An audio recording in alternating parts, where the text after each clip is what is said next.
right, good afternoon, creative thinkers. It's good to see you. I found as I'm taking my journey through teaching and learning about teaching, I'm reflecting often on how I experienced learning high school, elementary, especially middle school as well. And I think back to some of those classes that maybe I didn't enjoy.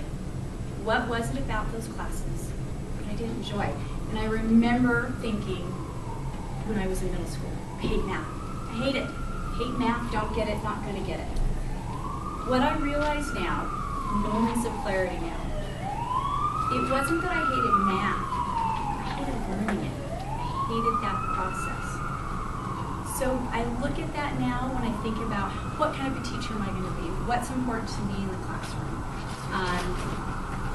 And I want to put that into how I present my lessons, how I present my class, how I present myself, and the learning process. Because it's exciting, it's great, and learning in and of itself is a lot of fun if we can do it.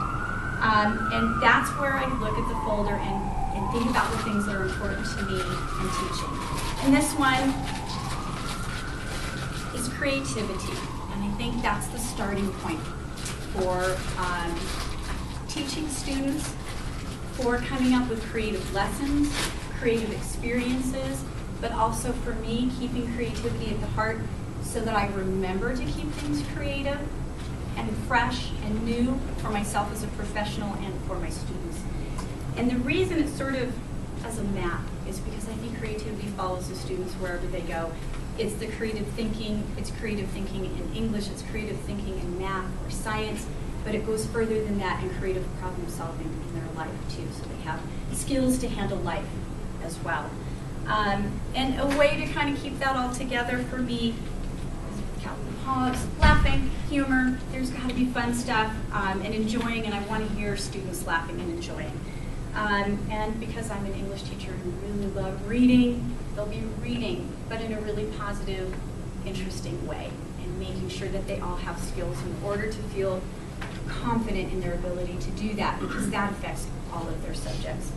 And writing, also something I really enjoy, and hope that I can inspire that with my students as well. Part of creating an atmosphere for all of that is having a classroom that looks like this, a little funky, a little bright, a little eclectic, a little different.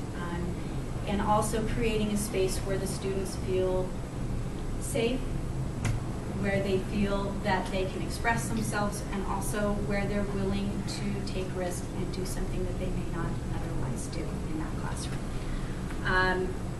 And I'm also very much one of the big idea. This is saying, never give up, you'll make it. Brilliant ideas are closer than you think. What I'm trying to say with that is, just keep going. Encouragement. You can do this. You are capable, and you've got the skills, and we work together to get you there. I want to empower the students. I want them to know that they're valued. I want them to know that they're important, and that their experience in the classroom matters. So that's my teaching philosophy, as it were. I have two quotes that sort of sum up where I am at this point in my life.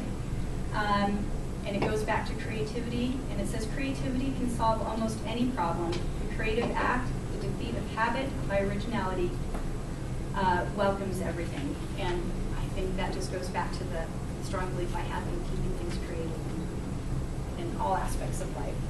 And I'll just read a part of this. This is Jack London. You'll like him. I would rather be a superb meteor, every atom of me in magnificent glow, than a sleepy and permanent planet. The proper function of man is to live, not to exist. And that's just a